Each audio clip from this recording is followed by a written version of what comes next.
think it's just as simple as that Hollywood is demonizing anything that it has any sense of religion. Yeah, because it's almost anti-religious. I see Hollywood as an anti-religious kind of. Yeah, and I tell you, because this year has so many these very. I'm not just saying mild walk. I'm saying extreme walk. So Conclave is an extreme walk movie because basically it's saying that women could be the pope, and a transgender, woman can be a pope, and not only that. So it's pushing the envelope really deep. Okay, and then you got the other movies are always also walk, and my theory is that's why Prince William and they did not attend this year's BAFTA because it's just so screwed up, and the people attending the events, the way they dress and then the way they talk, they're all kind of crazy. It's like somebody rescue these people from walk. They haven't woken up yet. It's like, someone is going to make another walk movie and it's going to bomb. If they make another superhero movie, based on walk values. Oh, I won't watch these superhero movies. I won't watch these superhero movies because of the woke stuff that's. Yeah. I mean, they destroyed Star Wars. Totally destroyed it. Yeah, if I were Prince William, I'm not going to support walk values, especially now Trump is in the office. It's too sensitive of an issue because if he goes there, he's inadvertently saying that, Catholic Church could be a woman, and it's very controversial. So I think it was a very good decision for them not to show up. Because the world has already changed so much since the movie was made. Walk lost. Walk, basically defeated itself, with the California fire and, Claudine Gay, stepped down, everything backfired. So, and Donald Trump won, huge, right?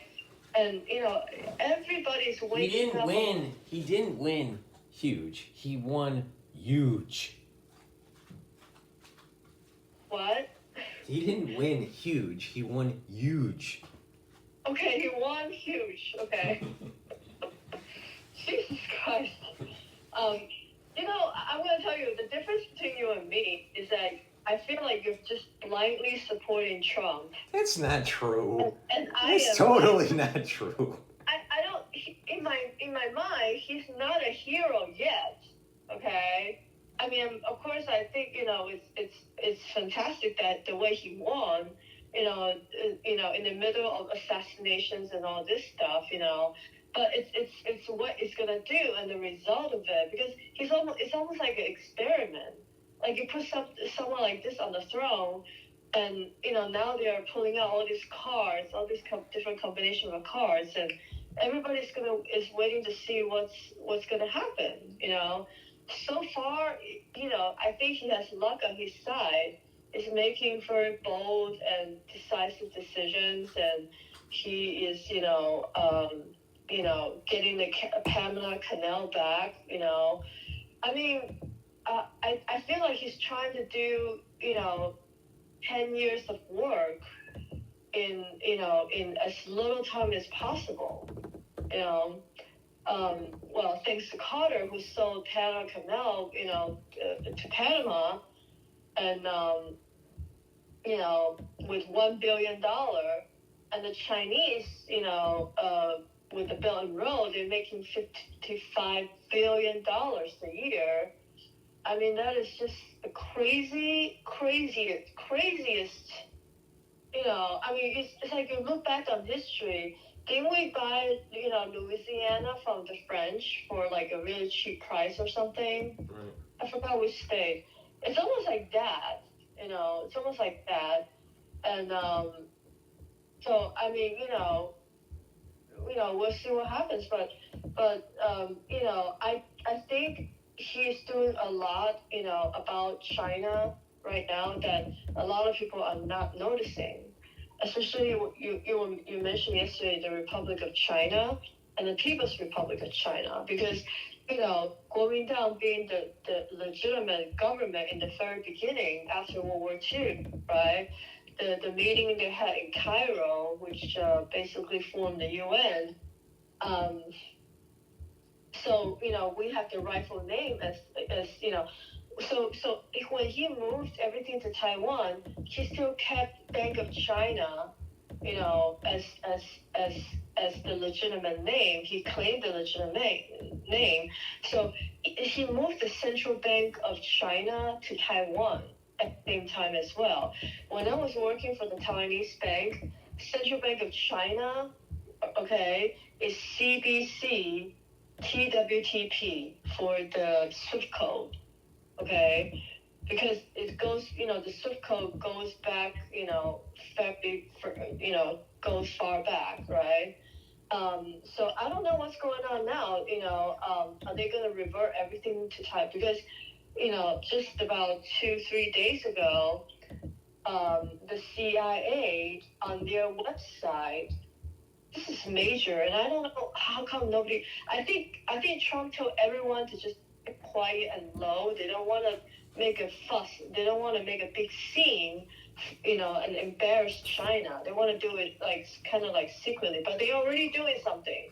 Okay, because CIA for the first time in the last since 1949, changed Republic of China to Taiwan. Okay. This is a huge move. This is a huge move because basically it identifies Taiwan as Taiwan. And then People's Republic of China, okay, on their website, to China, okay? So there's no more ROC, PROC. It's now in the CIA website referred to as China and Taiwan. They also changed the So wait, stop for a sec. So you have the ROC. Wait, hold on. You have the ROC and you have the PRC. The ROC is Taiwan, but that was the Chinese side of Taiwan. But it didn't. Right. But some of the ROC has the nationalists from the Taiwanese, and some of the nationalists are not associated with the ROC. But by Trump not calling it ROC, and it's just Taiwan, then what it's basically saying is it's including the nationalists. Because my thought, all right, so I'm at the history of Nixon right now, okay? It's just starting. I'm just starting. So I went through the history of Taiwan with Eisenhower.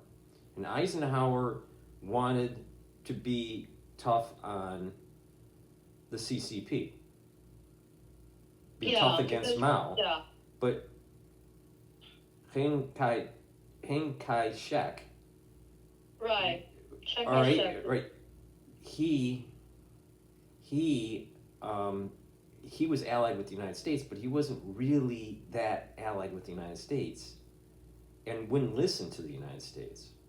Yes. And also there was the nationalists in Taiwan. So the United States was worried at the time that the nationalists would line up with the CCP, with Mao, because of the atrocities that Chiang Kai-shek was doing even to the Taiwanese, because there were uprisings that were taking place in Taiwan.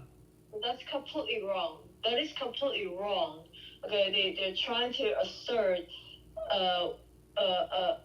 basically that is, if the author put that in as his own personal theory, well, he's wrong, okay, because history already proven that, it was true. Chiang Kai-shek, wants to, take back China. It's true. That's why he preserved all his troops.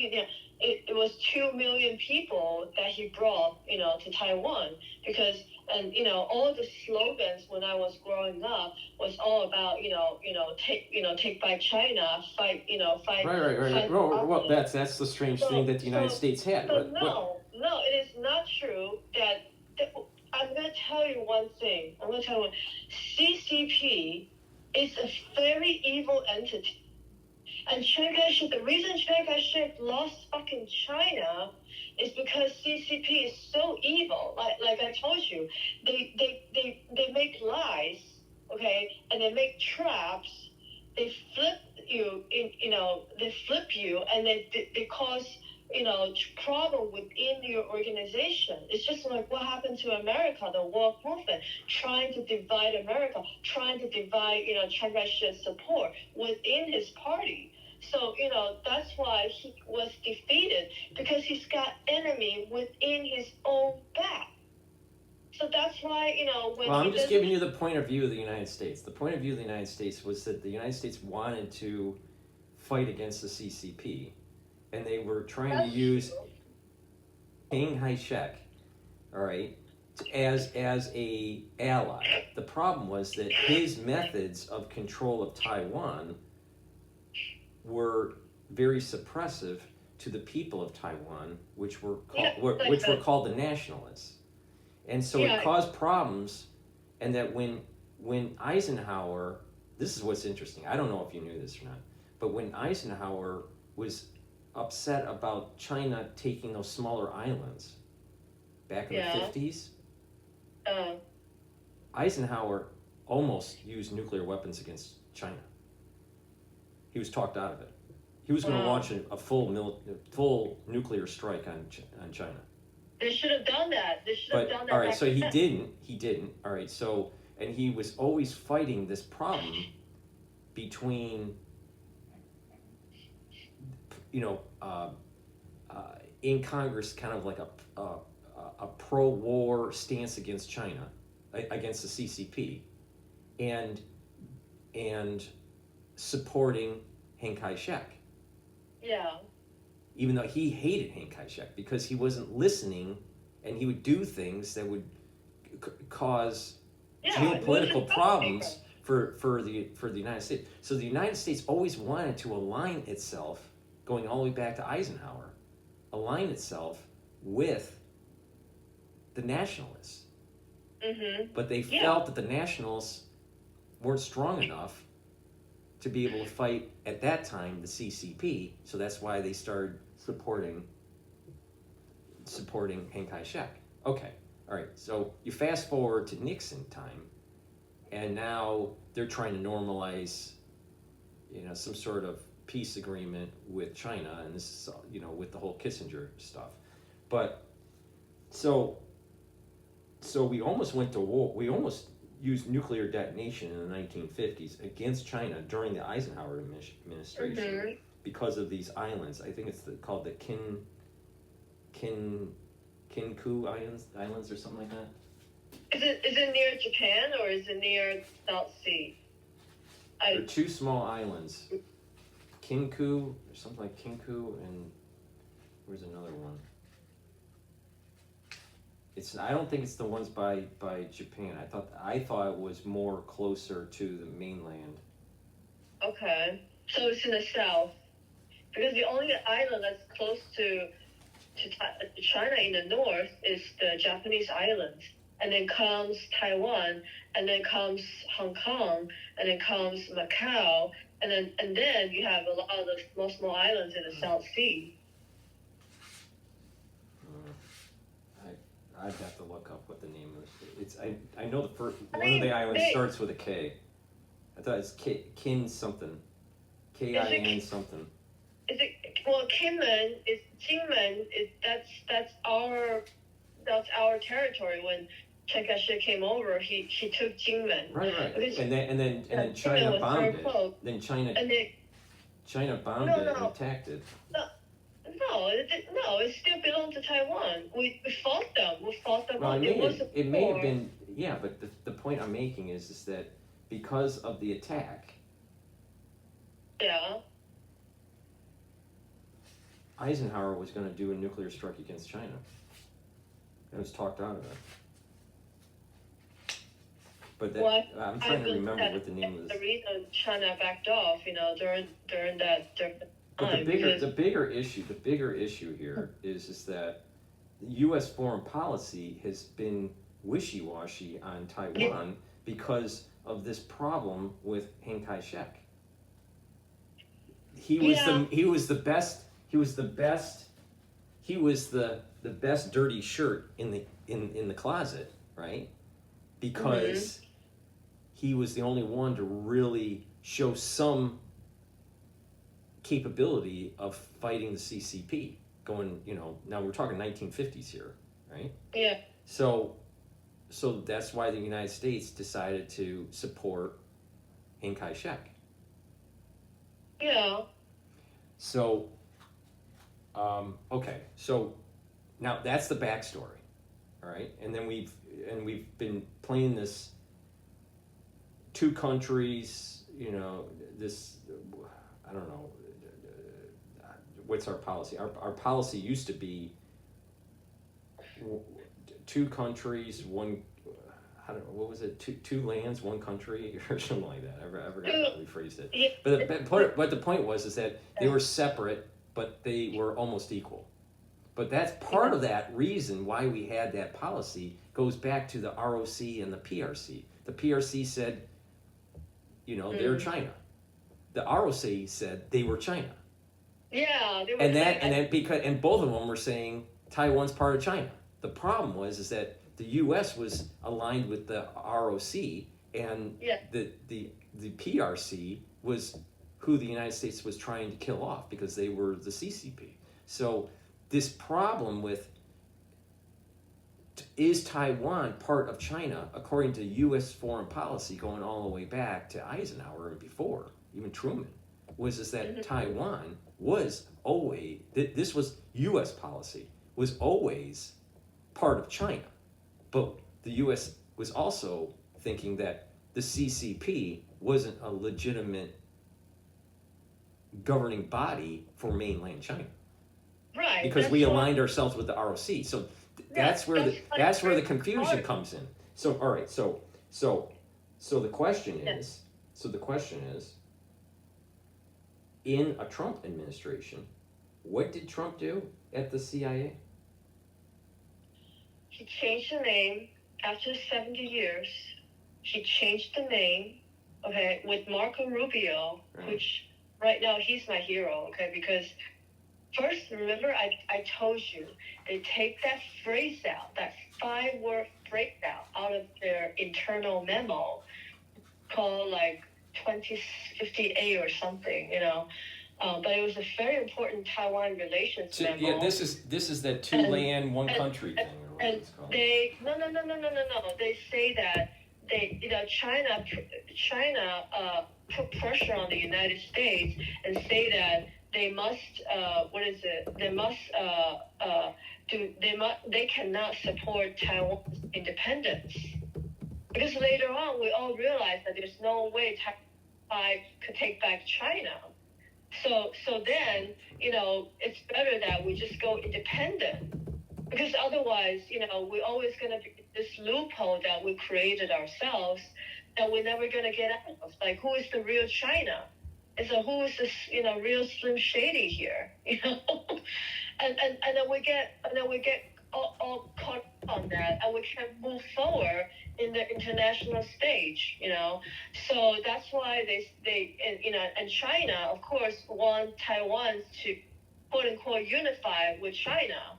So they want every single country to put in their clause when they put up the memo they trade with China that that whatever country they don't support the independence of Taiwan, because back then Taiwan was wanting to become independent so that they could just it's like it's like taking up a whole new identity. All right. Let's go back. Let's back up for a sec. All right. China's policy on Taiwan. Important. China's policy on Taiwan is one China. Is what is called the one China principle. Yeah. Now the United States, I thought, before Trump, was that we supported the one China policy or principle, but separate countries. Because we were saying that the ROC had rightful rights to the mainland, and the CCP was saying that they had rightful rights, But the United Right. States was basically saying, the United States was saying that there is a one China policy, but we aligned ourselves with the ROC, not the PRC. Yeah, but Okay, but now then it metastasized. So now what happened was is somehow when did the DPP pop up? The Democratic Progressive Party in Taiwan. 1970s. Okay, so now this is where the split comes in. So you had the national, back in Eisenhower Day in the 1950s, you had the ROC, Chiang Kai-shek, and then you had the nationalists. The United States really wanted, and our advisors were saying, support the nationalists, but the nationalists weren't strong enough to fight the CCP. So we aligned ourselves with Chiang Kai-shek, which was the ROC. So there's a split now that takes place where you got the DPP run in Taiwan. Now, is the DPP a split off of a ROC, or is it really what I call the Taiwanese nationalists? It's a grassroots movement, that started within the academic. Did they align themselves with Chiang Kai-shek? No, they don't. All right, so they're more nationalists. They're what we would call the nationalists. Yeah, they're more Taiwan national. Yes, and then they were. All right, and then they go against the one China framework. They go against it. They don't believe in the one China policy. Yeah, so now, all right. So independent of Taiwan. They support Taiwan's independence. Right. Okay, so Chiang Kai-shek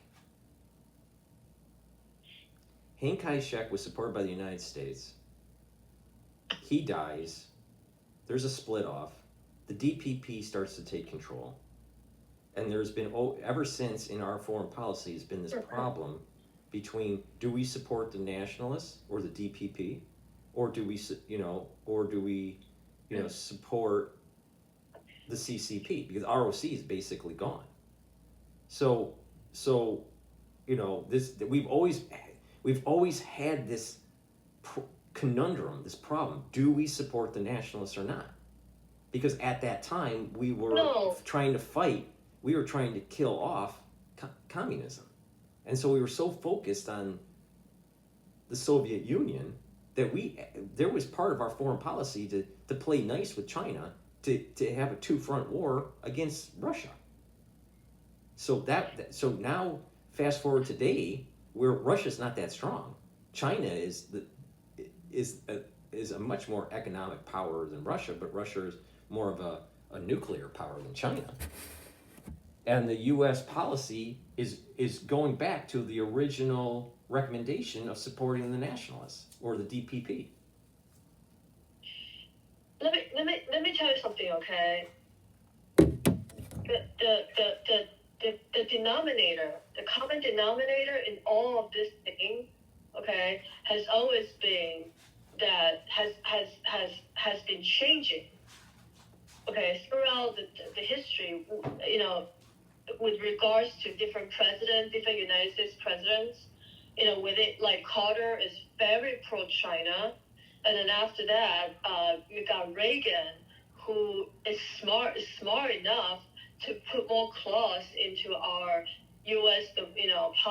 foreign policy, so that America is not going to walk ourselves into a fucking corner and totally dictated by China.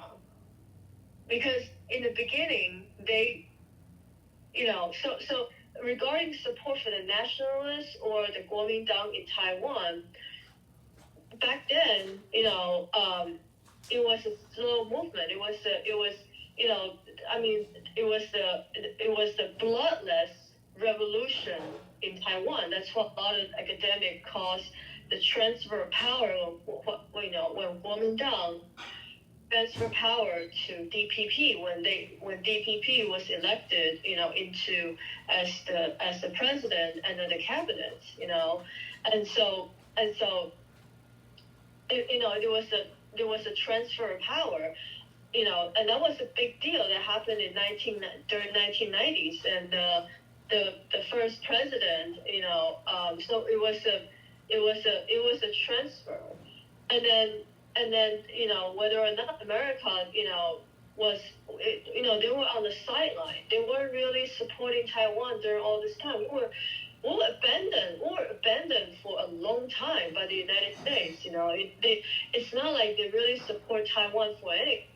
They already stopped because they quickly realized that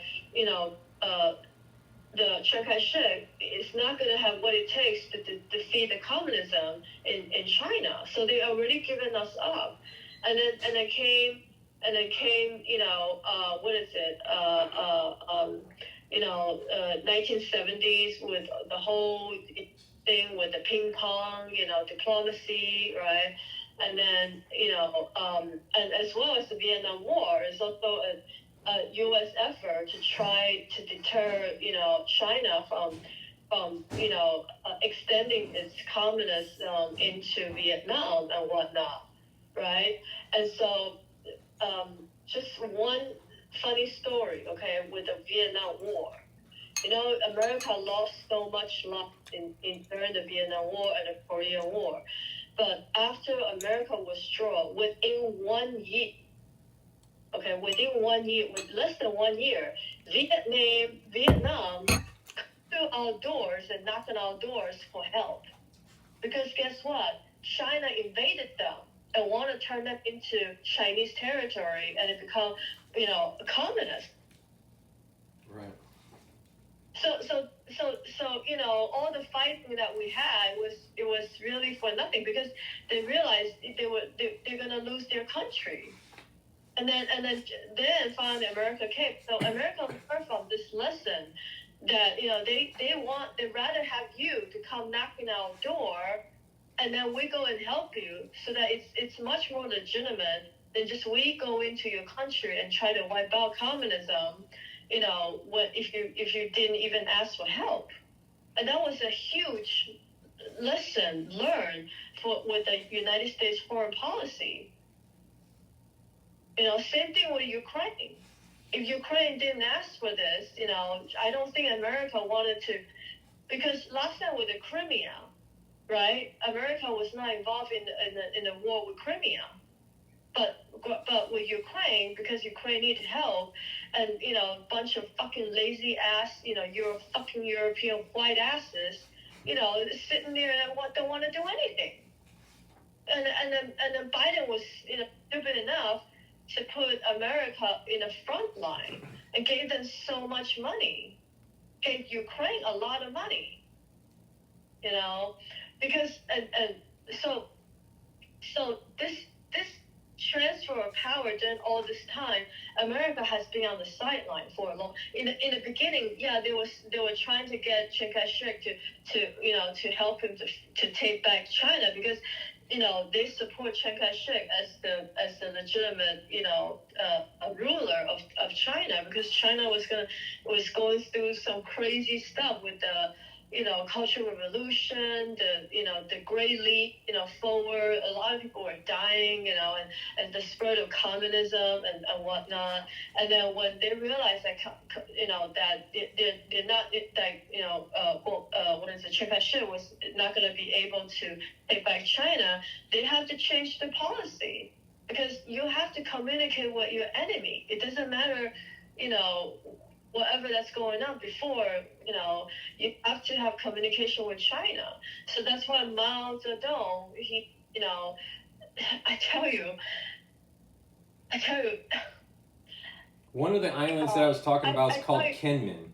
China has been, I'm going to tell you the big secret, the biggest shame and embarrassment here, that America has been letting China holding us at our throat for the last 50 or if not 60 years with our foreign policy. And it's a fucking shame. It's a fucking embarrassment. With fucking Carter, with fucking all this, all that shit, Well, all right, but that was one of the conditions, when Carter, wants, China to come into some organization, coming to UN, that China actually put conditions with the United States, with Carter. Okay. And Carter bowed down. Okay, let me get back to what I wanted to talk about here. really quick. Kinmen is one of the islands. Yes. Where is Kinmen? It's very close to Canton. It's very close to Canton. That's an island, right? Yeah, that's an island, but that's our front line. We still have No. there. But in terms of the geography, is that west? Yeah, is that west very side? close to- Is that west side? Or north, south? That's the west side of Yeah, that's what I of thought. Okay, Taiwan, east side of China. right, that's what I thought. So that's They're right above Hong Kong. right. So there was shelling and some military operations that Mao was doing, and it almost launched a nuclear strike for Eisenhower.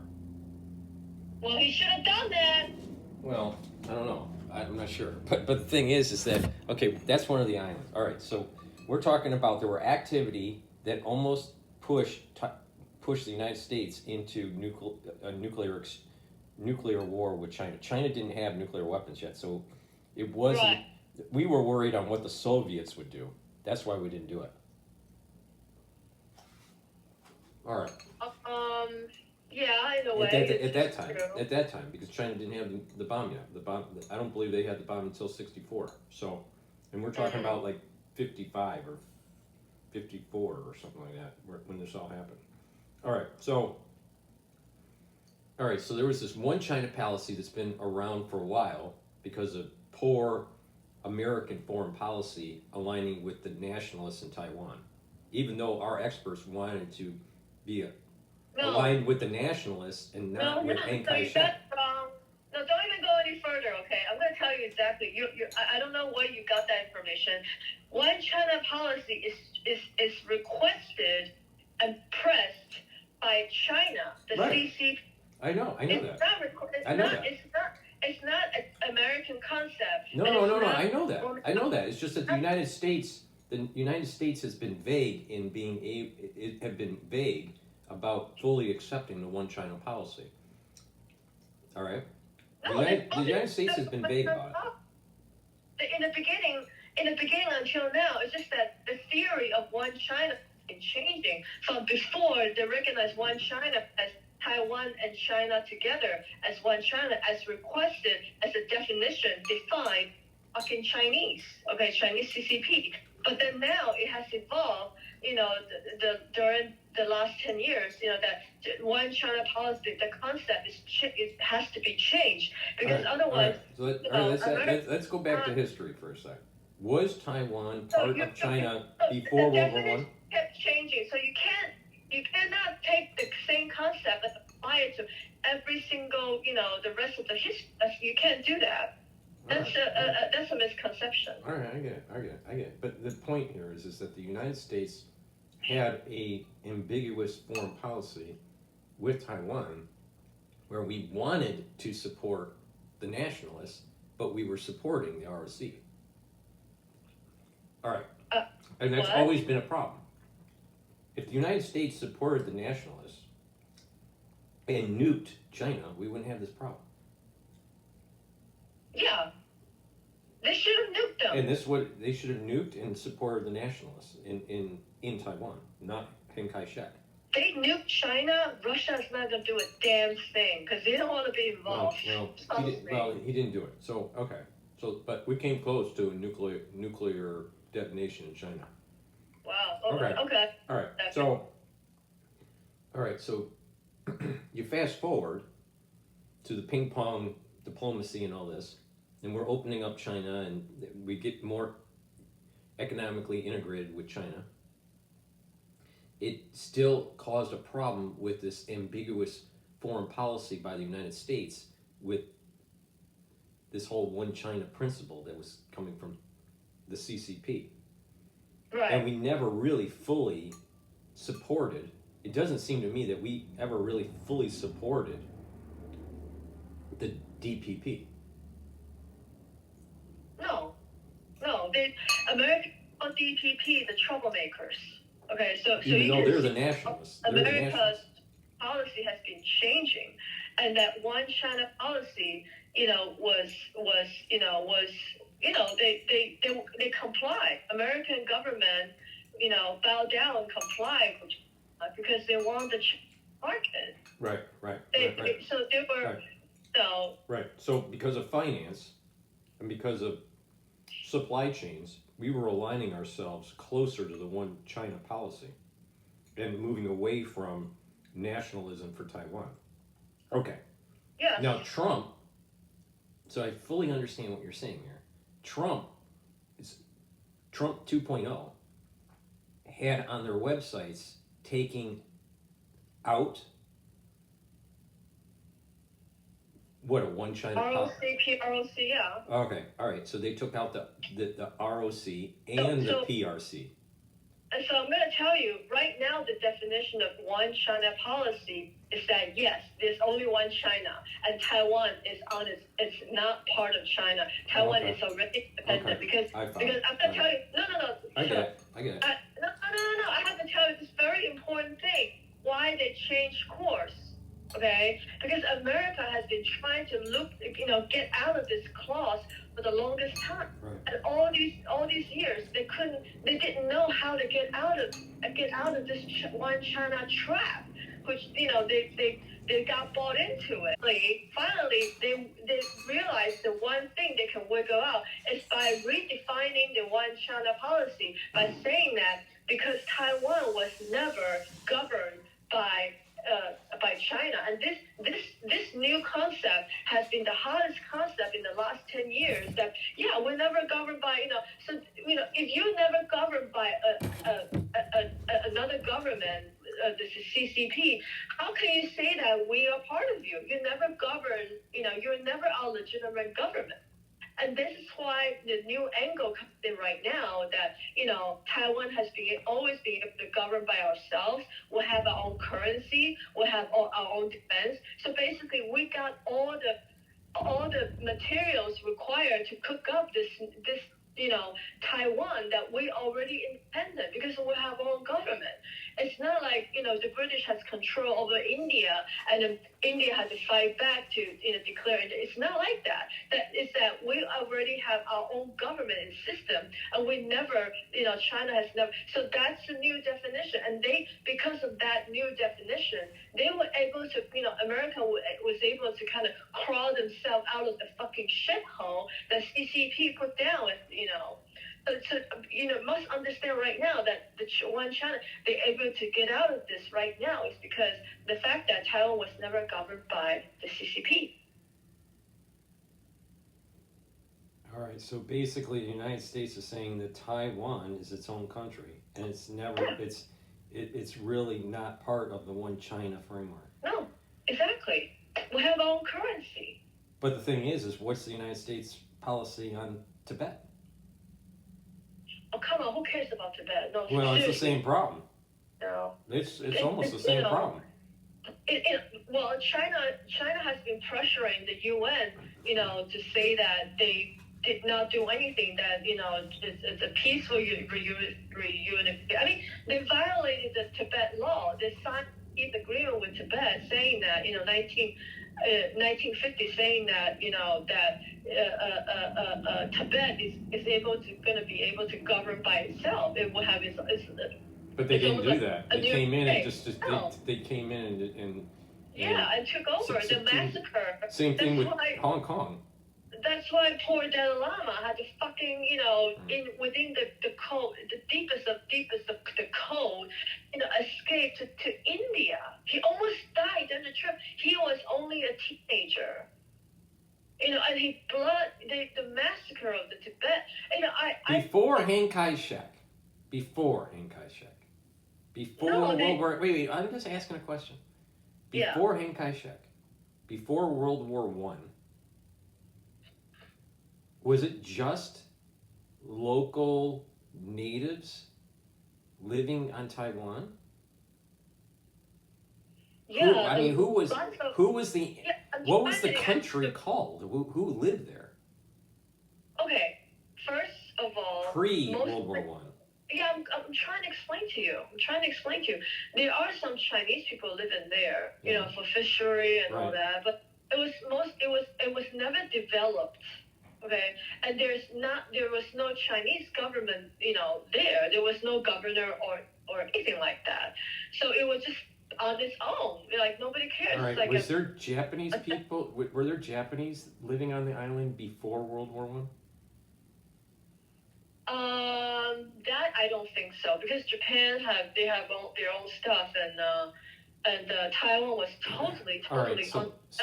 So back before World War One, we're talking about it was really an undeveloped nation, not really under the governing of China. It wasn't. Your angle is wrong again. Your angle is wrong again. I'm going to give you a very simple example. Taiwan, it's just like United States. It was lived by the Aboriginal people, governed by the Aboriginal. In Taiwan, there are more than 10 tribes, all different tribes, mountain in the ocean, so mostly occupied. So it was like it was like North America before Columbus came in. It was kind of like that, I get it. Yeah. All right, so it was never really part of China. That was that was a post-World War concept. Exactly, that was the CCP trap. And like Chiang Kai-shek was greedy. He wanted to. He's already been defeated. Do you know that Mao Zedong and Chiang Kai-shek? Mao Zedong was once a soldier for Chiang Kai-shek. Did the book talk about that? They have personal relationship. And Chiang Kai-shek trusted Mao Zedong because he was, The book kept on pushing that there was animosity between the two because both of them wanted to rule China. And Chiang Kai-shek actually at the beginning had more land and more power than Mao. Yeah, and eventually what happened was Mao was able to bring the peasants and the ones in the outback under his command to fight Chiang Kai-shek, and then Chiang Kai-shek had to leave and move to Taiwan. But at the beginning, Chiang Kai-shek actually had more power than Mao. Yeah, I mean, I'm going to tell you, this part of history is really true, and you can just see how evil, the CCP is. Okay, the reason why Chiang Kai-shek was defeated is basically because of betrayal. It wasn't because he was corrupt or he was not good or anything like that. No, because he made a decision. There was a Japanese invasion and there was a civil war against Mao Zedong. So he felt that with the Mao Zedong, he was able to fight them off. But he decided to fight Japanese invasion first because Japan during that time was very powerful, with their technology and everything. So they decided to fight in the front line for the Japanese. But then, when finally they're done fighting, they turn themselves back, and then it was the CCP who rallied the students, came out and killed them all right on the battlefield. I mean, there was a very famous drama that made about exactly that part of history that a lot of people neglect, that there's a lot of going down soldiers died not in the hands of fucking Japanese, but died in the hands of CCP, their own people. Right. They betrayed. It was a huge betrayal. Okay. And it was, and that's why Chiang Kai-shek lost, because so many people betrayed him. Yeah, there are a lot of people who also didn't like him, but there are also a lot of, he set up the first military school in China. And Mao Zedong came out of that military school. So Mao Zedong basically was supposed to be fighting with him, but then he was so sneaky. He went behind Chiang Kai-shek's back and betrayed and killed the fucking soldiers on the front line. It was a really sad story. I mean, this is how evil they are. They are not. They let the other ones in the front to fight for them. So Mao Zedong is kept safe, right? Because he was in the back, right? So once they die, then he goes up and kills all those who did not die from fighting with the Japanese.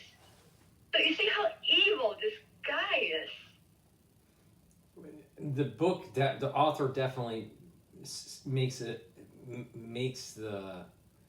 impression that the United States did not like the Chiang Kai-shek. He was a necessary evil to deal with to try to fight the CCP. That's how the book is framed. Okay. Yes. All right. So the United States policy now is that we're supporting the DPP. Well, they're supporting Taiwan as a whole because now DPP came into power, and now DPP is more popular than the old Kuomintang. But Kuomintang is still the major, party. There are two major parties, which DPP and Kuomintang right now. So the U.S. I'm going to tell you something. Ever since President Tsai made that first phone call to Trump, that was a total 180-degree turnaround for Taiwan because Trump, and also Shinzo Abe. Remember Shinzo Abe, went into Trump Tower the morning he was elected. The next day, and told Trump about Chinese aggression because he talked to Obama and Obama didn't want to do any shit about it. Right. He was a fucking lazy president, and I don't know how he got the peace of war. Peace from what, So anyway, it was Shinzo Abe. That's why he became really, really good friends with Shinzo Abe. And then when he was elected again after the inauguration in January, Shinzo Abe's widow went to visit them in Mar-a-Lago as their guest and as their friend because guess what? Trump doesn't want to talk to the new Japanese cabinet. She's like, who are these people? But he knows Shinzo Abe and Shinzo's wife very well, so it became some sort of, kind of weird. He rather talk to her because they have the same ideas, right? Because she's also very smart, even though she's not involved in politics, but she's also, she, knew everything that Shinzo Abe was with the Chinese aggression and what they were doing for the last 10 years because Obama was sleeping on his job. Okay. So we change our websites and our official policy at the State Department that we don't believe in the whole one China principle, and we're not supporting that. We're not just supporting that diplomatically, and that Taiwan is its own entity. Right. Okay. So, all right. So what if they change? So what if they change this stuff on a website? What does that mean with the price of tea in China? I'm trying to explain to you why they changed. They still have the one China policy, but the equation has changed. Before, one China policy under Obama and Clinton was that China plus Taiwan equals one China. Now, China equals China without Taiwan. Do you understand now? No, I get that. I get it. But what is? It sounds the same, but it's actually the definition is now different. I get that part. I get that part because what they basically said with the one China policy without Taiwan, they're selling Tibet down the river. That's what the United States did. They're not supporting Tibet. They're supporting Taiwan. Of course, Taiwan is first island chain. Yeah, but okay, all right, I get that part. Now the thing is that all they did was just change your website. Big deal. Anyone can change your website. What does this mean? What does this mean? Actually, all right. So when did they make the change?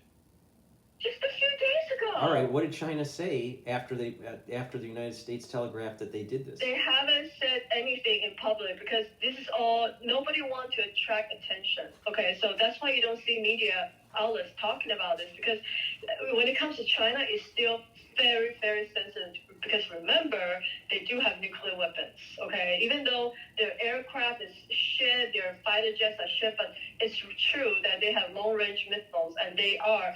Last time, they shoot a missile all the way to Guam. All the way to Guam.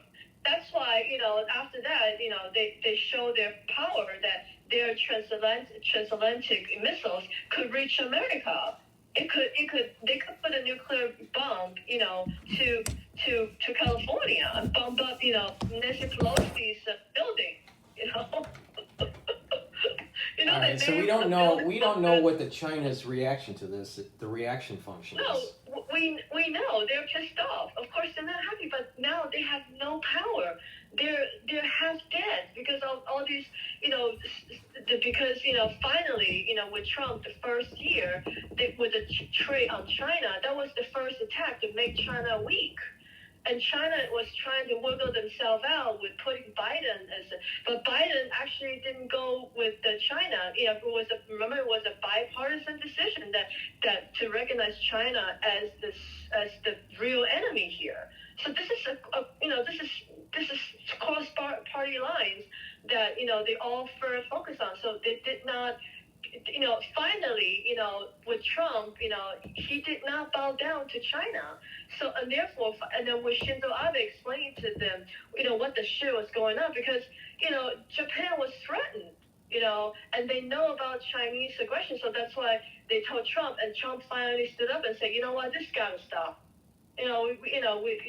This is stupid. And so that started with the trade war, because you have to pick your fights, right? So the chess that he's playing is to, first of all, weaken China's economy. And then they know that China's economy is solely rely on sucking the blood out of the foreign, deposits, So once they withdraw the foreign deposits, once they put tariffs, once they, try to equalize trade, trade gaps, that was a huge blow to China. And then with the COVID and all that shit happened, China was second weakened itself, because China was locked down of the cities and all that, locked down of the factories, that really scared a lot of American American business away from China, because you can't lock down my factory. I still need to produce, and I still need to fill the orders and stuff like that. But they don't care. They just shut everything down. They had no power, no electricity, no medical. So that really hit China big time as well. So that coupled with the trade war, that already weakened China at least 30%. And when Biden came in, he putting a lot more sanctions and stuff like that, because it was a bipartisan effort. We all know that, if we don't defeat China, America could say goodbye. Basically, that's how close we were. I tell you, we were that close to losing America. When fucking Obama sleeping on his chair, we were that close. And Trump finally, came in and changed the whole entire picture. It's like, why the fuck do we have to, that's why the whole Make America Great Again is basically to try to defeat China. It's really not about Make America Great Again. I get that part. Yep. I get that part. But the thing is that we don't know China's reaction function, since we already have slapped I believe it's a 10% tariff on China goods. Yeah, because right now. And we already have told our manufacturing base to start pulling out of China. Right. So this is moving towards potential war with China if they decide to flash pan Taiwan. I mean, the question is, will President Xi actually go with a military action against Taiwan, which will, I'm not sure what Trump would do. I don't know. I'm gonna tell you something. Trump will go into war with China, okay? But as far as the missiles, we're sea to sea. We're covered by geographic, advantage that it's going to be really hard. If China shoot a missile across transatlantic, America is able to catch it and shut it down.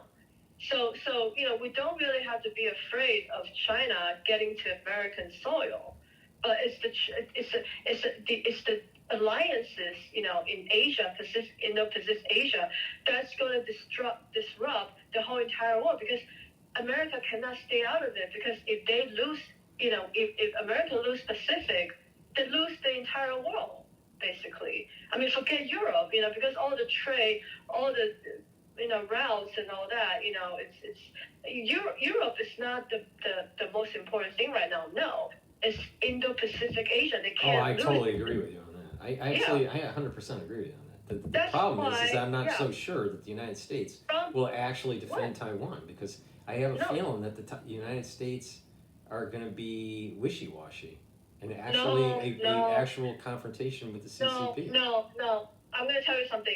That is misinformation. That is what China is spreading in the U.S. news cycle to make you believe that you're doubting America's, effort behind. Well, it's not doubting America's effort. Just look at. We got our aircraft. Yeah, but firmly stands behind Taiwan. Yeah, but our aircraft, just strike group, the U.S. Truman, it needs to go into repairs. We don't have that many strike groups, so we have an aircraft carrier that needs repairs because of the Suez Canal I'm going to tell accident. You now. So we don't have enough naval prowess to actually. No. It's not about naval. I disagree with you on that. This thing's all going to be about naval. Well, it's going to be Navy and Air Force. I'm going to tell you what the American general said about exactly what you asked 2 weeks ago when he went to Congress to testify. They asked him directly, how would you help Taiwan? Is it by sending more aircraft carriers or by drones? And he said 100% by drones because an aircraft carrier is so expensive. If you translate that number into the number of drones, you got millions of drones that you can send in. And that is the best way to fight. What's going to happen is that you're going to have a drone. You're going to have a drone. The general testified in Congress just about 2 weeks ago. All right, I agree that the battlefield on land, fighting against tanks, the best option is drone warfare. I also believe that fighting massive movement of troops by drones is effective. It hasn't been proven yet if drones are that effective in naval warfare. It probably is. Especially air and under surface drones. The problem comes in is that once you've been able to advance because of the drone warfare, you're still going to need to have heavy air support and air encroachment into the mainland China. Right. All right, to be able to push back the military that's aligning itself on the edge of the coastline. So that's going to be aircraft. That's coming from aircraft and destroyers. You're repeating yourself now. I'm going to tell you something different, okay? Something new that America is not aware of. That's why Japan changed their constitution. Now they're all into defense and they're putting a lot of money into building, ships and stuff like that. So instead of United States coming in all the way, they're gonna use America, and also there's American base in Japan. So they're now just day and night, not stopping, making these aircraft, so that they can fight in the front line with China. Because Japan also wants to defend itself. So when they changed the constitution, of course, China was pissed off, was screaming, yelling, and crying in Bitchute on the international stage, saying that they opposed Japan to take out that clause after World War II, when it was required. Now even Germany right now, with the new election, they want to put more defense in, with the right wing winning. They wanted to be able to defend it, and they're going to, put more money into military. It's the same thing is repeating itself, because if you don't build up your defenses, you're just going to lose. That's as simple as that. So of course, nobody knows about this except for Taiwanese news that they're reporting on, because Japan is very, very, very keen on defend themselves. They're building a lot of crazy weapons and crazy aircrafts and with the highest technology. And believe me, a Japanese aircraft will be better than a Chinese-made one, okay? Trust me on that, okay? So China, remember, has not gone into international waters with their aircraft or anything like that. They were just floating around China, okay?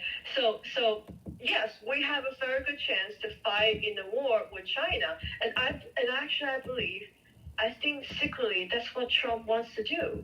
He wants to fucking take down China. Oh, I hope that's what he wants. I'm not so sure because he's he's a business guy, and sometimes when you'll sell your grandmother for $1. You know what I mean? So I'm not sure that he would go. He might be blistering with rhetoric, but I'm not so sure if he'll go toe to toe with Xi. Remember, America first. Remember that, America first. Do you know there's a new trade policy that's put in? They changed what the old policy. It's called U.S. America Investment Policy. Have you ever heard about that policy? It's been around for many years now. They just updated like last week. I tell you, everything is in concerted effort right now, from changing the website to the actual policy. And that whole policy used to be more broad and not so specific. Now it's very specific on China and how to prevent China from they're not allowing China to invest in America. That's the first thing. And they don't want to allow Chinese students to come anymore to steal our intelligence. At least that's what they want. And third, they want to move all the necessary supply chains back to America. Sounds familiar? Sounds like war to me. Yeah, I mean, it's possible. It's possible. I'm not sure. No, that's the whole gist of that. Well, do you think that China internally, with sanctions, tariffs, war rhetoric from the U.S. and from from our allies, that internally they'll overthrow Xi? They want to, yeah. So it's possible that the United States may never have to conduct a war against President Xi. There could be a coup against him. No, I'm going to tell you why it's now a really good time to attack China. Okay, right now is a very good time because China is very weak right now. Not only economically, but last year they had a huge. I don't know what you call that. It's a very bad situation in military, because it seems like when you say commander in chief, and remember I was telling you, if Biden says let's go to war, how many people is going to listen to him? You see, that's the problem Xi Jinping has right now. That it seems like his military side is not siding with him. They don't want to fight with America because they don't want to fucking die. These Chinese, these Chinese boys, these Chinese babies, they know that they don't want to die. And all America has to do is, okay, if you drop your weapon, we'll give you a green card. No, seriously, this is what they have been saying. They have been saying that that's what they're going to offer to.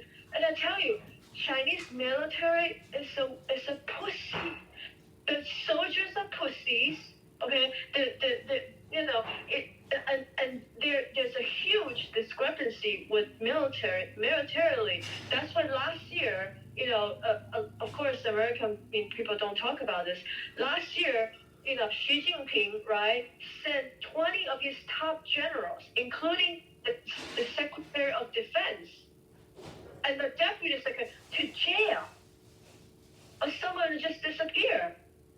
More than 20 top generals. And that is huge.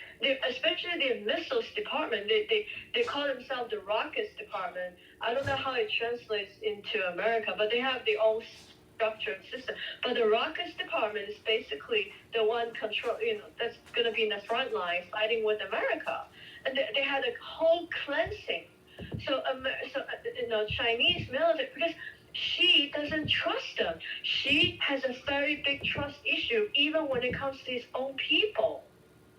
That's how this CCP touch you against against each other within their own party, because none of them trust each other. So he had a huge cleansing in his military. Last year, took down 20 of his top militaries. And that's a huge, sign to American military. that you don't change people so easily unless there's some coup. Maybe there was a coup going on.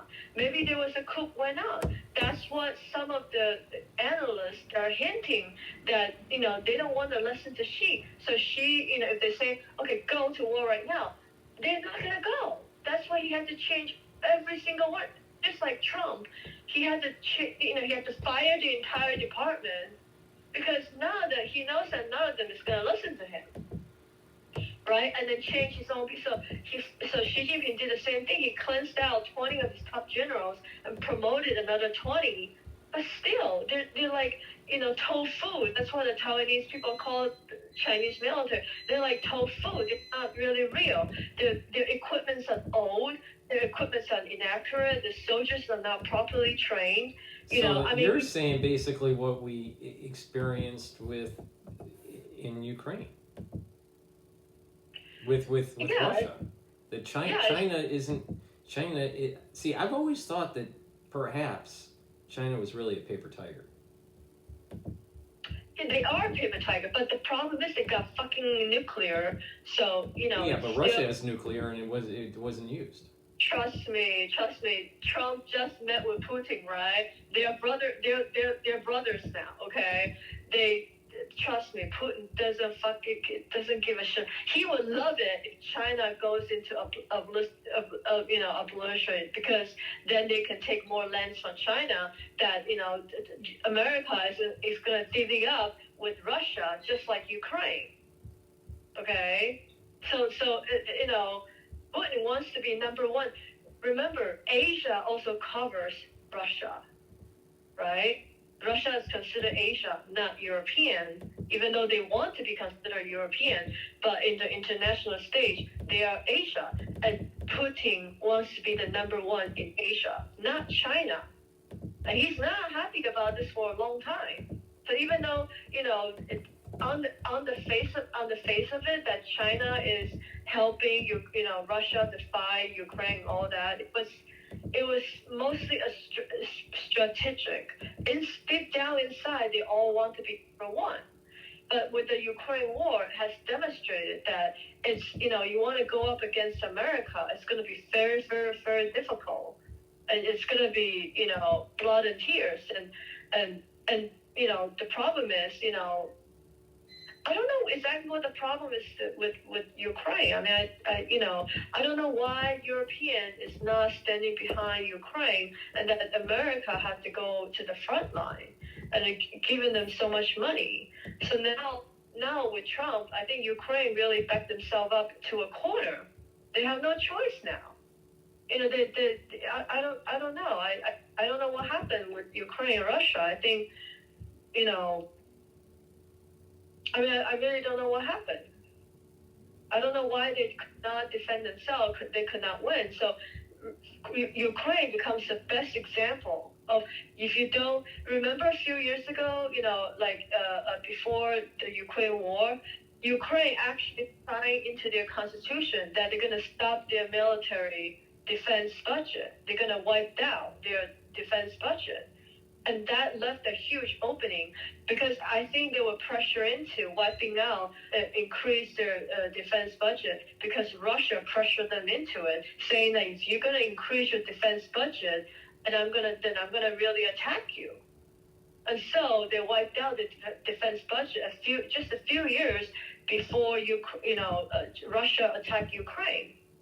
I think it was probably 2018 or 2019, and then they got trapped, and then Russia attacked them anyway. And that's why they had no defense. Did you know that Ukraine used to be one of the military powers of the world? They made fantastic submarines, and it was Russia's military factory, basically. Russia relied on Ukraine to make a lot of weapons for them because they were very good. So once Ukraine gave up their defense arm, and Russia wants to take down Ukraine, because then he can get into Europe, right? Everybody knows that. So now they all wise up. They kind of all wise up now. Nobody wants to be the next Ukraine. Because basically, Ukraine is fighting a losing war, and now they have to sacrifice, in order to achieve peace. Because Trump tells them the truth, you see, it has not been working out for you. So, what are you going to do? We're not going to give you any more money.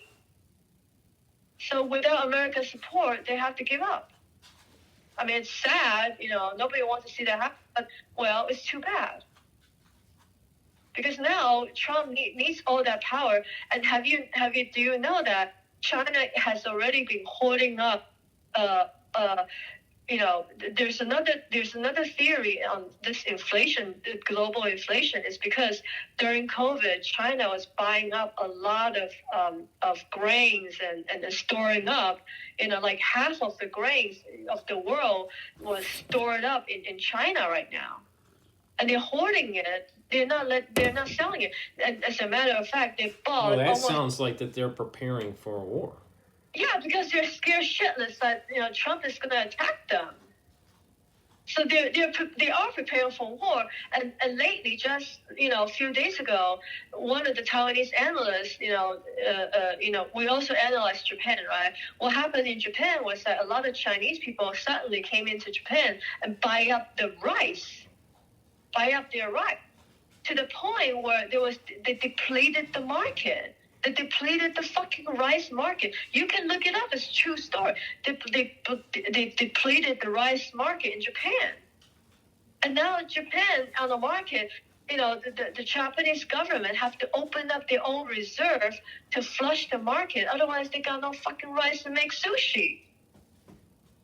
And it was because the Chinese people, bite up everything. They bite everything up.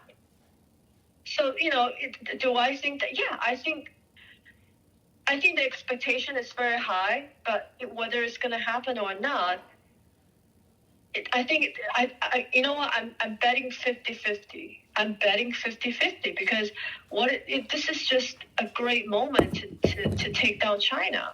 All we need is that spark. All we need is that China make one wrong move. You see, that's why they're being so quiet on this name change.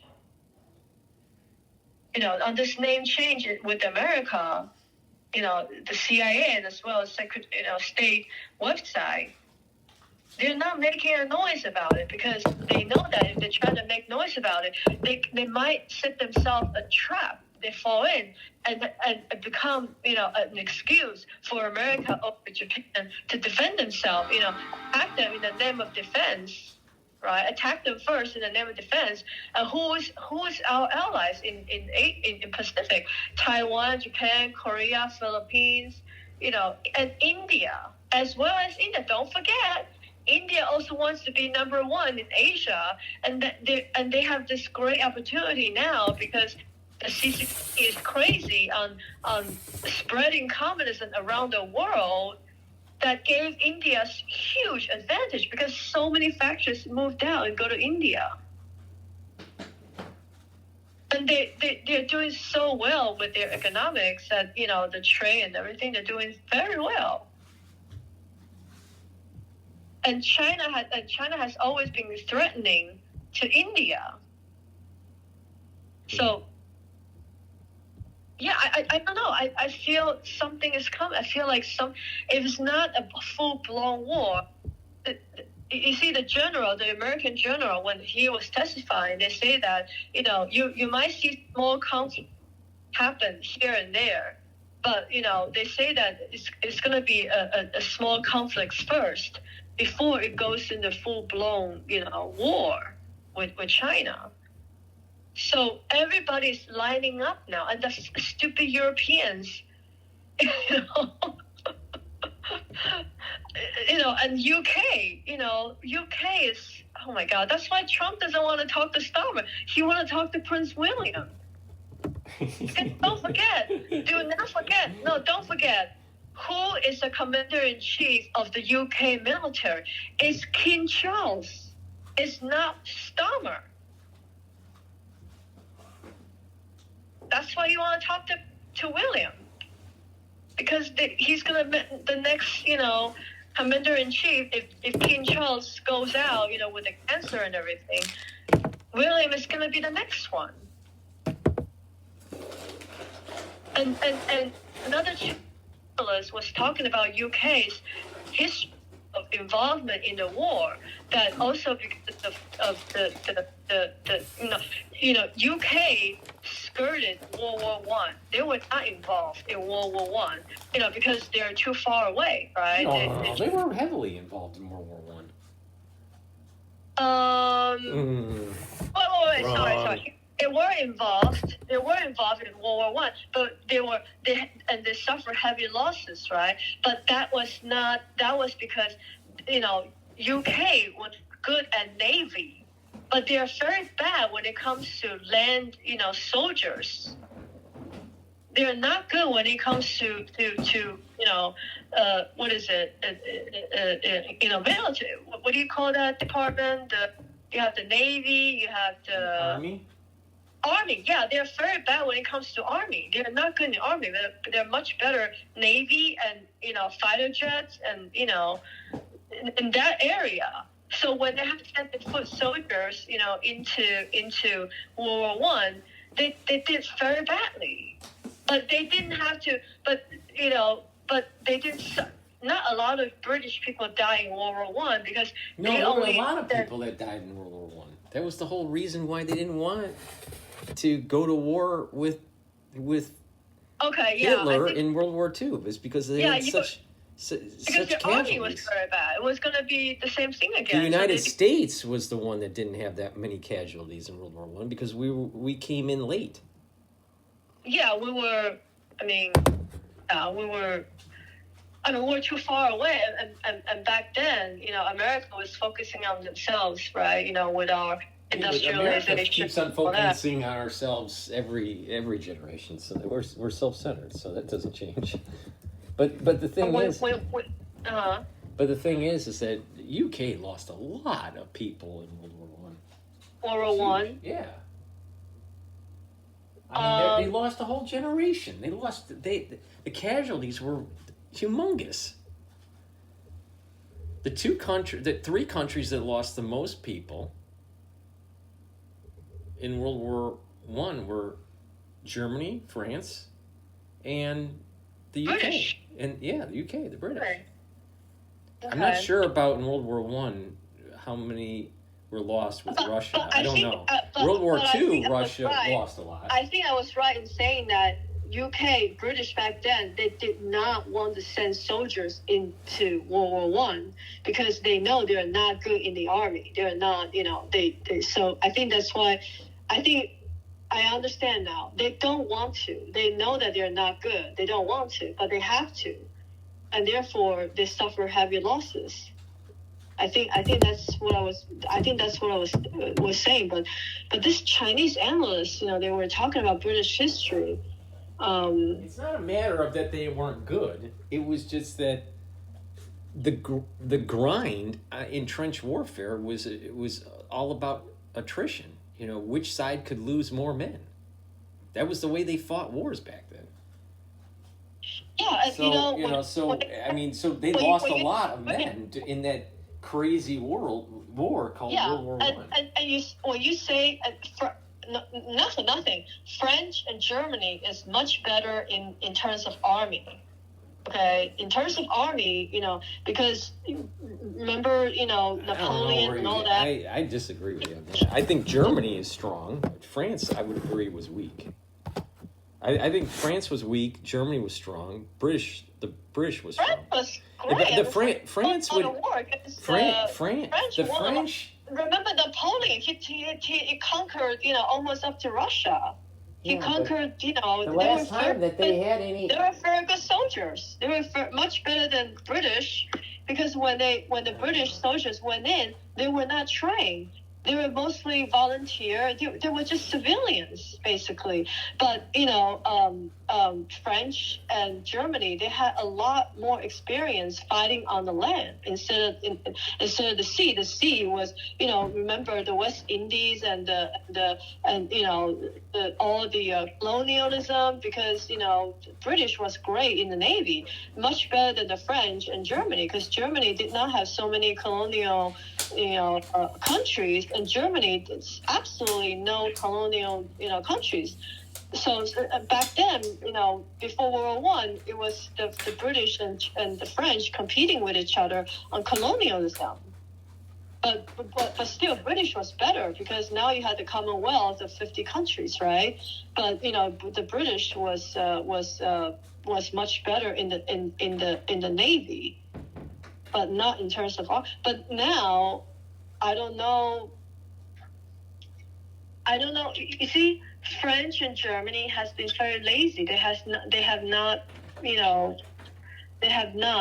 trained themselves up. They have not focusing. They were focusing on work, okay, and now they're trying to turn themselves around. They need to catch up really quickly, because otherwise, when a war, I'm thinking if Asia, if there's a war in the Asia Pacific, okay, Russia might attack Europe. That's my thinking. Because America is going to be busy fighting China, and they're not going to focus on Europe, because that's your problem.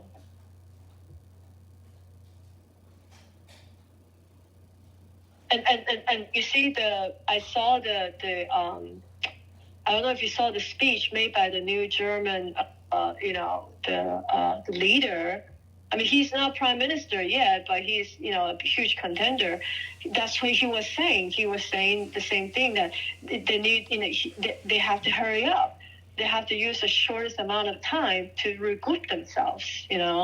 Something is coming. Something big is coming. I don't know when, but with China storing up all the grains, and then America's realigned, all the manufacturers are leaving, and guess what? Guess who left China? Just last week, okay? The French and Italian luxury houses. We're talking about Gucci. We're talking about Louis Vuitton, that whole holding company. They decide that they're going to withdraw by the end of March. All of them, not a single store left. That smells like war to me. All the Louis Vuitton, Gucci, it's bye-bye, China. Bye-bye. Yeah. All of them are leaving. That sounds like war to me. Because what's the point of they leave behind all the stores, front, they're leaving everything. And that's they wouldn't do that if they knew. They wouldn't do that if they don't know something's coming. And why would you do that? That's a huge move. Where are they going? Are they going to another low-cost center? No. Because they lost, because the trade war, because the sanctions against China. So, and also because of COVID, all the people lost. I mean, we're talking about factory closings. Hundreds, thousands of factories close up. So you have a lot of people lost their jobs overnight, and a lot of them cannot find replacement jobs because there's no more manufacturing, because they're either moving back to America, okay? So basically, when Trump is talking about tariffs, he's not really talking about tariff. He's really talking to those American, manufacturings, that they need to come back to America. They want the supplies to come back to America, and they actually put it into the law. I forgot to tell you, they put it into the law in that a U.S. investment policy, that they are bringing all the supply chains back to America. That's one of the important updates in the policy. You see, nobody talk about this. I'm telling you this. From what I learned from the Chinese, from the American news outlets, and also I want to tell you something. I saw there are Chinese YouTubers and news outlets in America. Okay, because a lot of Chinese people actually don't understand English in this country, right?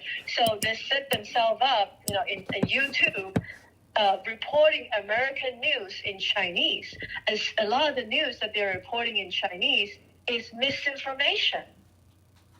For example, the way they talk about Trump, they told him Trump is a clown and he doesn't know what he's doing and he's going to destroy America in 30 days or something. They're saying that. You know what's strange? In America. It's interesting you say that because Carvell said the same thing on CNN. Who? Carvell. James Carvell, the Democrat, the consultant that ran the Clinton campaign, Bill Clinton's campaign. Okay. Yeah. From Louisiana. Yeah. He said they said that Trump's presidency was going to collapse in 30 days. What the hell? So this is coming from Carvell. Oh my God. They're trying to take a free ride out of China, okay, and then using, Chinese news media outlets within America to spread misinformation to the Chinese people in America, okay. Same thing is happening in Taiwan, but we know better. We ban a lot of those news outlets in Taiwan. We don't give them permits. Because they're spreading falsehood. I mean, we in China much.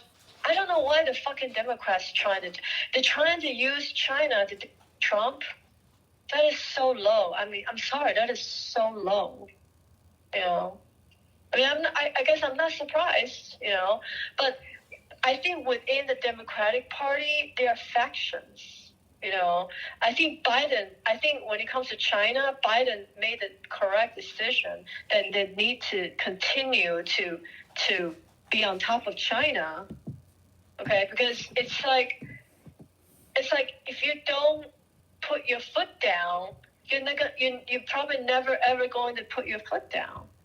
And now the biggest problem is with all the trade war that's going, the tariffs. I'm telling you, those tariffs, don't pay too much attention about it because it's really a way to just trying to tell America to come back to manufacture in the United States because we need to keep the supply chains when we go to war.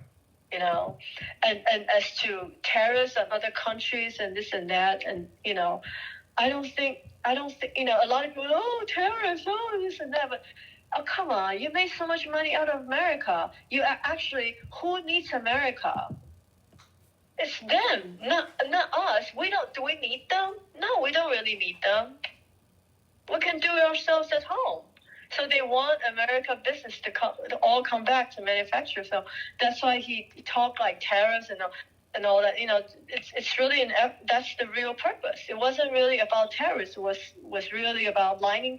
You're gonna pick a side now. Are you gonna pick the side of China? Are you gonna stand with Trump? Because when it comes to war, who's gonna win in the end? It's gonna be America. I mean, no doubt about it. Do you doubt that America will lose if we go into war with China? Well, I don't know. I mean, it depends on how hard we fight. But I suspect that the United States will win. I am concerned that we haven't invested enough in our Navy. And that includes drone warfare tied to the Navy. I just don't feel that we have. And because of that, a strong Navy is going to allow for us to project power in the Pacific Ocean. Well, that's because they're proliferating Japan to do that part of the work. Because coming all the way from the Pacific to Asia, it's very expensive. They're not making more aircraft carriers. No, they aren't, and that's the problem. Is they're crashing them in the Suez Canal, and our strike groups are incapacitated. They're not. America is not making any more aircraft carriers because we don't need it. that was when you don't have drones, you do that. But now we got drones, we got very powerful satellite with Elon Musk, right? A drone can be destructive. They can carry, I mean. Oh, I want to tell you something else that is so important for you to know. Okay, I learned this from. Guess what? Even though there are Chinese media here bad mouthing about Trump, right? There's also another group of Chinese, okay, in America on YouTube, on the America side, they're patriots of America, and they have been talking about Trump and whatnot, and they were saying that one of the major reasons why Trump decided to pull out a lot of these alliances such as UN, such as NATO, such as whatever the world organizations is one very simple reason. A lot of these treaties, okay, when you sign into it, you're bound to the treaty, and there's some weapons you cannot produce. So by backing out of these treaties, it will free America from developing, Well, I mean, I think that Trump is definitely trying to build the Golden Dome, and he wants to upgrade our nuclear capability. Yeah. But he also wants to... It could be bioweapons. It could be something very deadly. I don't know what they have in their sleeves. What do you think about this HKU5-CoV-2 that was found? Anything? Do you have an opinion on that? Is that a virus? Name of a virus or something? Yeah. So Batwoman just published a paper this year, just recently, just a couple days ago, where she found supposedly samples of a new type of virus. It's called HKU5-CoV-2. Are you sure it's not that? And it's a family that comes off of a similar family off of MERS. Okay, yeah. And they found it in bats. Supposedly they found it in bats. No, That's what she says. But the thing is that it has similarities to SARS-CoV-2, fear and cleavage, the fur and cleavage, and then it also has components that are coming from an alpha coronavirus. I personally think that that there's a recombination that took place. I suspect that sample that she says that she found in a cave, or found in bats, I suspect is part of the dual serial passage program that was going back all the way to the early days of COVID, because supposedly the first HKU5-CoV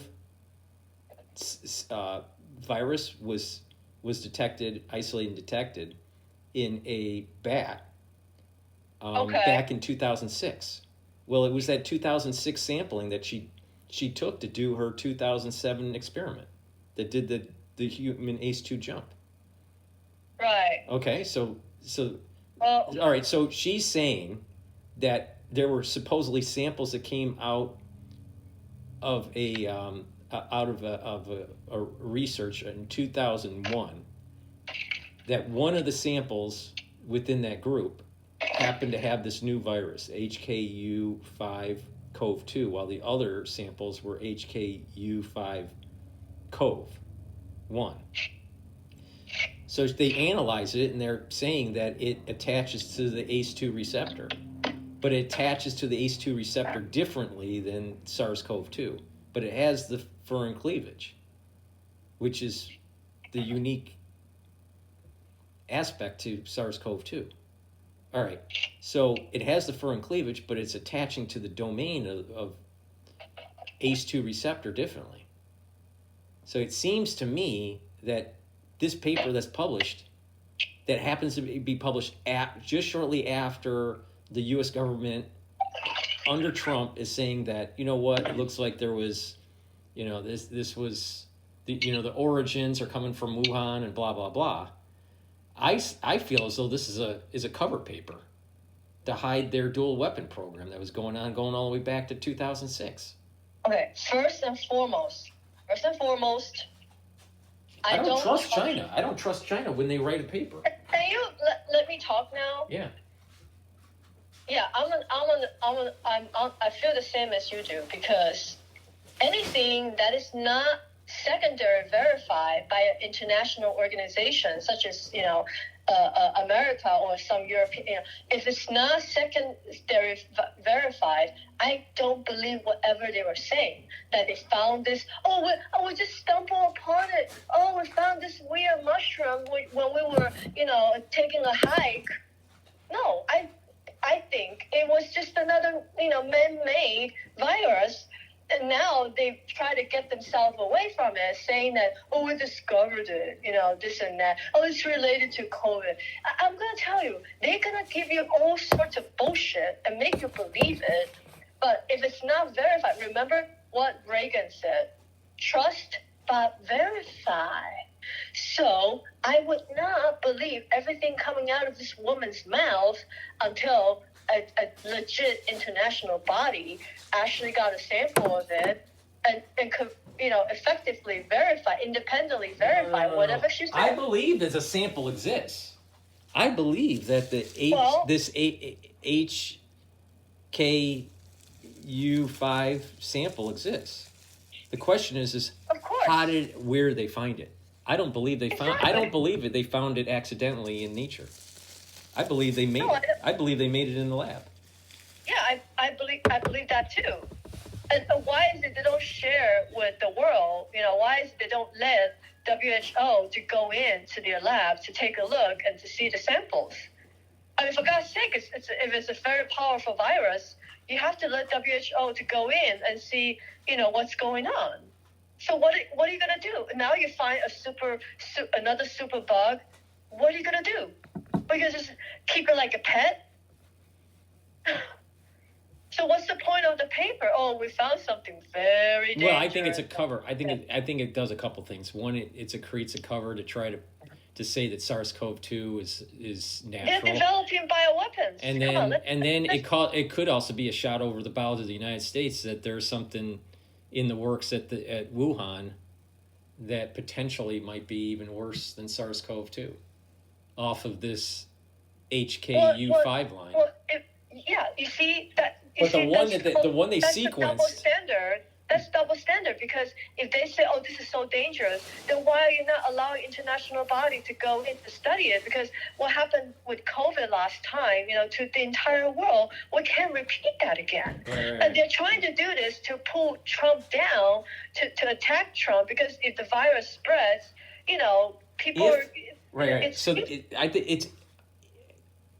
There's more probability that this was lab manipulated creation. That's my take on it. Now, with that higher probability, the CCP is doing two things. Create a paper to create cover to the community saying that, this is coming from nature and all these things aren't coming from our laboratory. We didn't make it. And then there's another, the intelligence, all right, is basically shooting the CCP intelligence is shooting over the bow of the U.S. intelligence, saying, guess what? We have HKU5 line. Now, in our paper, we're saying it's a weaker version. It's a weaker virus than SARS-CoV-2. Yeah. But, maybe we have something stronger that we didn't publish. So it shoots over the bow of our U.S. intelligence. So it has a dual purpose. It's targeted to our intelligence group, but also the news of this paper is to convince the scientific community and the population at large that there's these viruses are all coming from nature and they're not coming from the laboratory. No, that's why you have to let... It has a dual purpose. They have to let independent international body to go in to investigate. Otherwise, I'm not going to believe anything they say. I actually believe the opposite. Just like you, they created it. Maybe they have already created it a long time ago. I think they created. I think they took that version. I think that version that probably goes all the way back to 2006. I believe the CIA found out about it, so they had to break the news themselves. Otherwise, the CIA is going to say, "Oh, China is creating, viruses," and then we have every single reason to attack them. If it's proven they're making viruses, what is the international body going to do? What is America? What is Trump going to do? We have to attack them because they're making biological weapons. And if it's gonna be like SARS again, they have to surrender. They will just be like another Nazi. I think that they have a stronger version of it that they did not publish. That's in their laboratory. That's in their library. We call it library. That library, I think I believe American people, the CIA already knows that. The fact that they have to put it in the news right now to circulate it is so that, just like you said, it's a cover, and also they, instead of being exposed by CIA, they expose themselves so they can walk away scot-free. You understand what they're doing here? Mm-hmm. We might actually see another release, and that release could be an HKU release. Yeah. Did you hear about what happened in Africa, though? Because I heard it sometime a few weeks ago. There's something going on in Africa, like not well, they SARS, have mpox. like SARS. They have an mpox that was happening, and they had there's something hemorrhagic. They had a hemorrhagic Marburg was happening there. Something close to MERS, like the really deadly one. Well, there was I had been following it, but it was unknown until further testing, and then they found out that it was some sort of influenza. So it was an unknown, it was unspecified, but it had similar symptoms as SARS. But it ended up being influenza outbreak. It ended up being an influenza outbreak. Oh, really? Okay. Yeah. So, supposedly. But the big stuff that's happening is Marburg and mpox in the Congo. And there's also an uptick also of AIDS, HIV. So my question is Chinese testing on these Africans?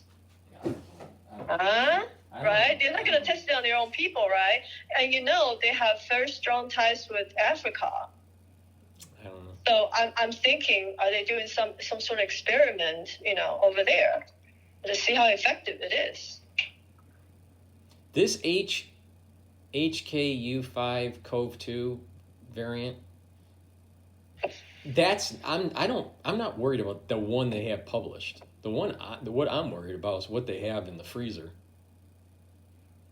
And I feel that paper was a cover paper.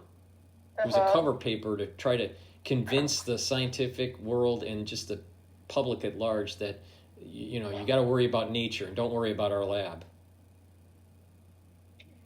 But I'm more concerned about what they have in the freezer than that particular version. It's such a cheap shot, though, don't you think? It's such a cheap shot. And it comes from her, too. Nobody's going to believe Why isn't it always coming from her? All this crap is coming from her. Exactly. No, I'm going to tell you. It's funded by the People's Liberation Army. It's funded by PLA. That lab is directly owned, by the PLA. So it belongs to the army. They are manufacturing, bioweapons for the army. She belongs to the government. She's not a standalone, scientist. She came from as a matter of fact, the paper was not even written by her. Do you know her story? Do you even know her story? What do you mean her story? She came from a very prominent communist family, okay? Her father is supposed to be some really high-level general or something, okay? And then, as time goes on, of course, they all want to keep themselves in power, so the daughter was put into the system. And she was, making charge of some high-level stuff, and then that's why today she is called in Chinese, the Madame virus, basically. Batwoman virus. The mother of virus or something. That's what She's they call her. Batwoman virus. Yeah, that she is the number one in authority when it comes to virology. And I'm telling you, if she publishes paper, all the virologists in Taiwan is going to take a very close look at it. Okay, and all the virologists in the world, especially in America and CIA, they will take a very close at it and see, she's bullshitting or not. And even, Well, she's not bullshit. I mean, what she's publishing is real. That's for sure. The question is, why is she publishing?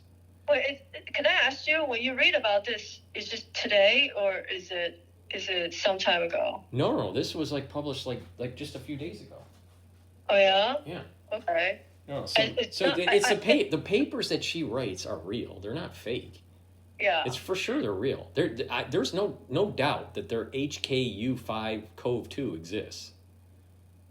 The question is where did she get the sample? Exactly. Now, my understanding is that the samples were coming from a batch that came out of 2021 batch, and that they were analyzing those samples, and in 2021 batch, most of them were HKU5-CoV-1, but they happened to have one sample or two sample. I think it was one sample that had the HKU5-CoV-2. So here's the problem. Okay, here's the problem. It has not been clarified. It has not been defined how COVID got to human. We all agree that COVID started as either in the lab or actually got it from the Well, bed. it got to humans because Yeah, got to humans, but they haven't proven how they got to human because they said that it was a wet market. But still, in a wet market, how do you get it from the wet market? Well, it didn't come from the wet market. Like some flus, some diseases that the cows or the chickens have, they don't pass to another species. So how is interspecies? Her research in 2008 did the jump from bat SARS and SARS to what we call now SARS-CoV-2 that has the high ACE2 human ACE2 high affinity with the ferrin cleavage. There are a lot of viruses. This all comes from her research that comes off of 2008 and then the serial passage that took place with Barrick. Yeah, so if she found the virus, or it doesn't matter where the virus come from now. She has the virus, so she'll study. Yep. And then she made it possible to transmit it to humans because we have a lot of bats in nature. Yep. We in America, this never happens. Right. No. That's the whole idea of gain of function. She plays around with it. Among humans. She plays around with it and creates the gain of function. That's the whole point of gain of function research. So there are thousands, not millions, of viruses in all different species. Interspecies don't get it from each other unless somebody made it possible, which I believe the CCP definitely is possible. The U.S. For sure, the U.S. and Wuhan made SARS-CoV-2 100% off of pieces of natural viruses that they collected through samples, and then enhanced it through serial paths. That's 100% sure on that. So, all right. So, but the thing is that HKU5 lines, they have the ferrin cleavage that is like SARS-CoV-2, but the binding to ACE2 is not like SARS-CoV-2, and it has another recombination with alpha coronavirus, not a beta coronavirus, called NL63. So this HKU5 new variant has a capability that is similar to SARS, but it's weaker.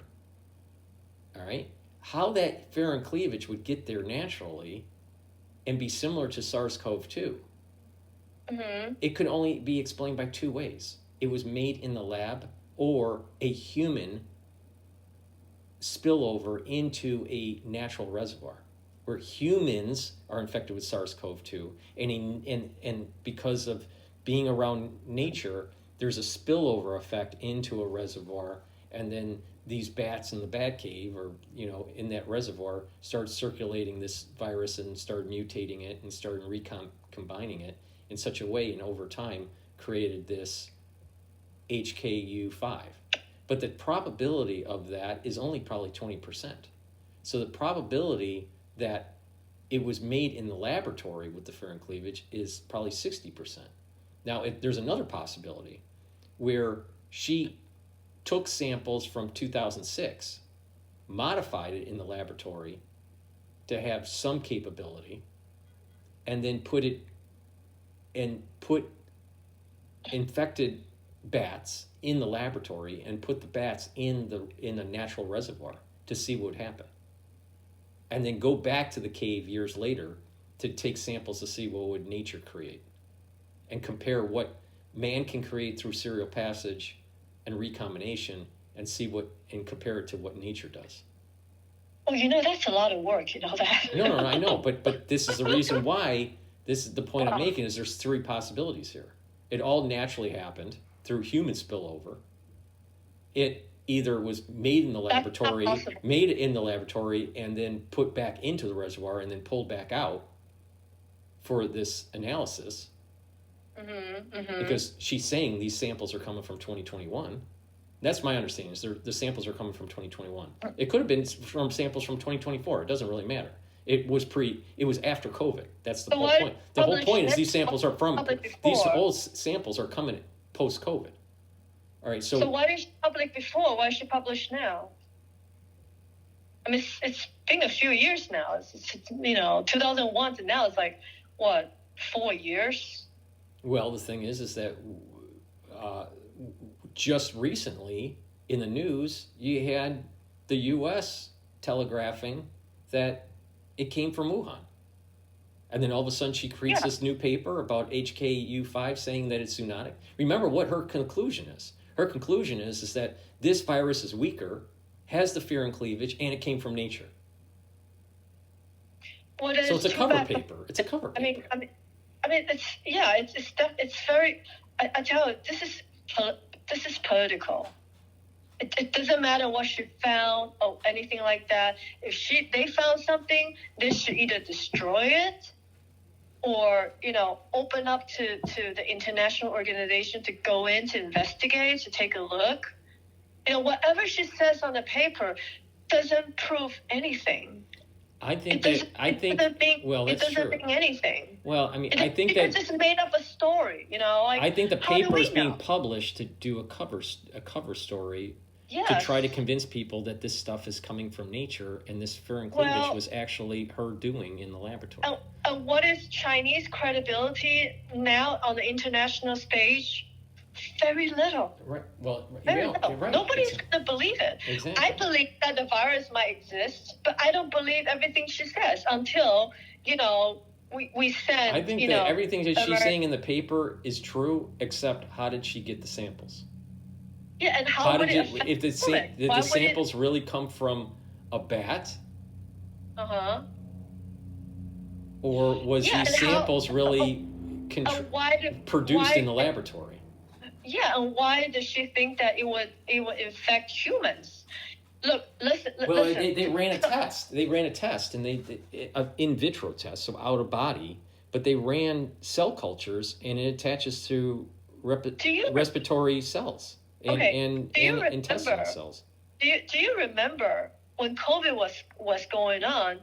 There were some people saying that even their pets got COVID. Mm-hmm. Mm-hmm. Isn't that weird? Mm-hmm. No, but that's totally fucking weird. No, well, I mean, the thing is that... You can't go into species. You can't go into species. Well, the thing is that our ACE receptors, as mammals, our ACE receptors are similar. That's why the bats are so scary. The thing is that each species has enough of a difference where it's hard for cross species to have this crossover, to have the affinity.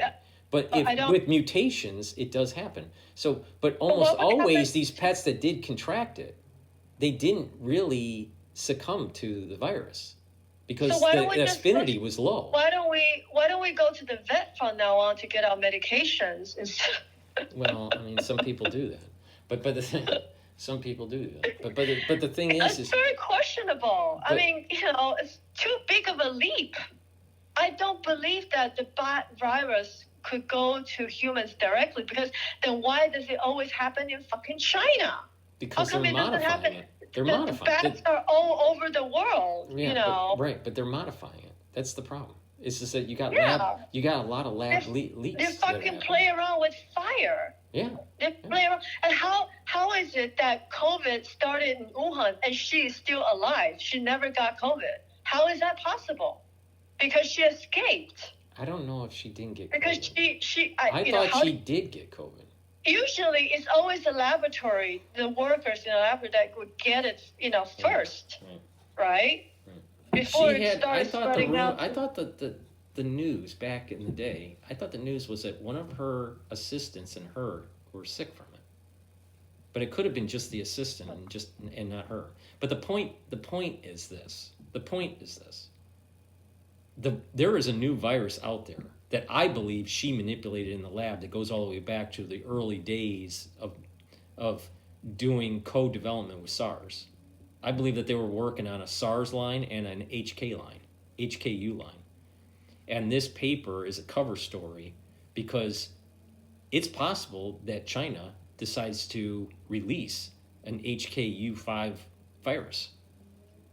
Do you remember that I was telling you about last year, a news from China? Remember that somebody debunked some sort of virus while they were studying at some university or like hospital settings or something, that they found he found something and then suddenly he disappeared, and none of his friends know where he went, and then he's as soon as he found something, suddenly they closed up.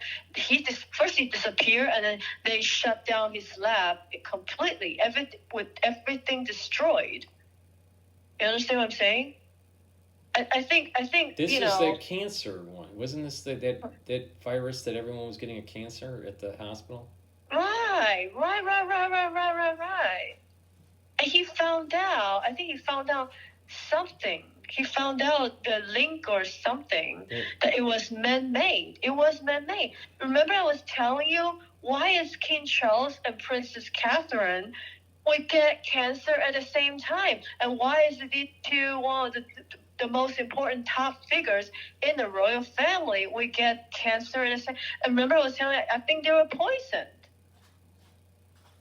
So I don't know how advanced Chinese bioweapon is. If they can give people cancer, I mean, that is also very, because then you can target anyone. Right. And how is it possible if they were indeed poisoned?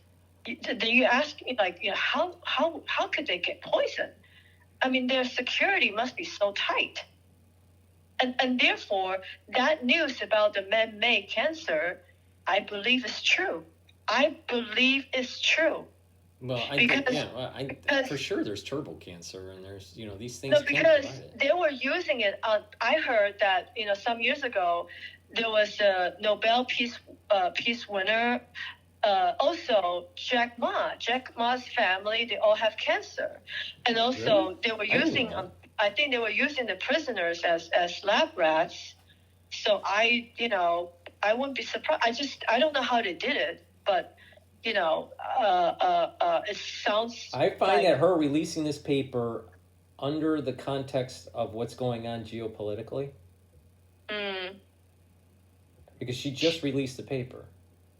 All right. I don't know. And then and then with the Trump tariffs and this Taiwan change. Is she gonna release some sort of virus? I think, like I said, there's three possibilities. One is that it was just a natural phenomenon through human spillover of COVID into the reservoir. That's possible. Okay. But I only Yeah. think that's 20% chance. And then I think that she manipulated it in the laboratory and then put it back into nature and then pulled it back out to see what would happen. That's another 20% chance. And then the remainder 60% chance is that she is actually publishing a variant that she created in the laboratory off of the HKU5-CoV-1 line that she had access to since 2006. And that this paper was published for two reasons. One, to shoot over the bow to our intelligence community, saying that China has something more dangerous than this that's off of the HKU line, or to do a cover story that this fur and cleavage was coming from nature and not from the laboratory to hide the activities of Wuhan. Because actually, I think all three are true. What my opinion, that the three options, they might all be true. They did find something. It is real virus, and then now they're talking about it, trying to use that as a cover up. I believe all three. I actually believe all three is well. Is They found something for sure in the cave when they started taking samples in 2005 and 2006. And it wasn't just SARS, bad SARS-like viruses and other beta coronaviruses. It was also HK. It was also this HK version. Okay, so they for sure were playing around with different variants of beta coronaviruses and MERS. And the second question we must consider very carefully now. We should really think about it. Because when COVID happened, everything was a mess and nobody had time to think. But if you think about it now, why is it respiratory transmission? Well, because that's the best bioweapon there is. You see? Answer revealed. It's man-made to be able to transmit through breathing. Just by breathing it, it's like just because you caught the air and you're gonna get sick. Is it really what's happening with the bats? I don't know. Is that how a lot of virus is actually transmittable? Not really. The flu, you can transmit it by, the basically the mucus, the breathing, that you're breathing in, but a lot of many other types of virus with respiratory is transmitted by other ways. Yeah, but breathing is not the only way to get. We kept calling it. I'm gonna tell you something. This virus is not necessarily mean that it's flu. Flu is just a symptom, right? It's not really. No. Right? No. The virus. No, flu is short. Flu is the layman term. How does it manifest itself? No. It's not. Is it really as simple as breathing? Flu is a layman term. No, wait, you're wrong. Flu is a layman term for influenza. Influenza can be. There's two types of influenza. There's influenza. Like there's influenza virus, and then there's also bacterial influenza. But the point here is that when we say the flu, most people are talking about the viral version of influenza. All right. But that's when it becomes bacterial, start infecting it, mutating. But the thing is the reason why it's so important for it to be respiratory as a bioweapon is because humans are social creatures and we're in close quarters, and that is a perfect reservoir to be able to spread it. Yeah, otherwise you can't spread it. Right, and that's the reason why that's the reason why HIV, even though it's deadly, doesn't transmit very well.